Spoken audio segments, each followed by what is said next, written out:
আসসালামু আলাইকুম। বিডিকে ডাটার পক্ষ থেকে আমি রকি আছি আপনাদের সাথে। এই মুহূর্তে যারা আমার এই ভিডিওটি দেখছেন সবাইকে জানাচ্ছি আন্তরিক শুভেচ্ছা এবং অভিনন্দন। বাংলাদেশ বনাম পাকিস্তান দ্বিতীয় টেস্ট ম্যাচ শুরু হতে যাচ্ছে। এই ম্যাচে তানজিদ হাসান তামিম তাকে কি অভিষেক করানো হবে? দেখেন, এই প্রশ্নটা সবার মনেই, আমার মনেও।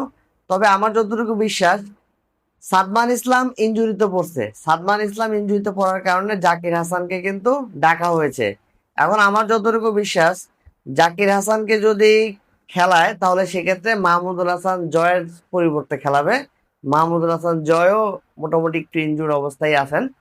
আর তানজিদ হাসান তামিম খেলবেন সাদমান ইসলামের জায়গায়। আমার মনে হয় এরকম করে বিসিবি হয়তো বা সিদ্ধান্ত নেবে। এটা আমি আমার আনুমানিক ধারণা থেকে বললাম, আবার আমার কথাই সত্যি হবে বিষয়টা এরকম না। তবে এতটুকু আশাবাদী যে তানজিদ হাসান তামিমের অভিষেক হতে যাচ্ছে। আমরা তামিম ইকবাল খান অবসর নেওয়ার পরে বিশেষ করে টেস্ট ফরম্যাটে টপ অর্ডার ব্যাটসম্যান, বিশেষ করে ওপেনার, প্রচুর শট খেলতে পারে, হাতে স্ট্রোক আছে ভালো, এরকম একজন ওপেনার কিন্তু আমরা খুঁজতেছিলাম। তো বিশেষ করে তানজিদ হাসান তামিম আপনারা জানেন উনি টি-টোয়েন্টি ফরম্যাট, ওডিআই ফরম্যাট মোটামুটি সাকসেস। এখানে উনি ভালো শট খেলতে পারেন, ওনার হাতে প্রচুর স্ট্রোক। তো সেই দিক দিয়ে বিবেচনা করতে গেলে ওনাকে টেস্ট ফরম্যাটে যে নেওয়া হয়েছে বা তাকে স্কোয়াডে নেওয়া হয়েছে, আমি মনে করি বিসিবি ভালো একটা সিদ্ধান্ত নিয়েছিল।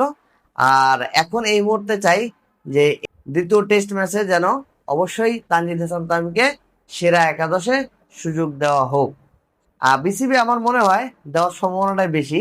তো দেখা যাক দ্বিতীয় টেস্ট ম্যাচে তানজিদ হাসান তামিমকে সুযোগ দেয় কিনা বিসিবি। সবাই ভালো থাকবেন। বিডিকে টাটার পক্ষ থেকে আমি রকি আজকে বিদায় নিচ্ছি। আল্লাহ হাফেজ।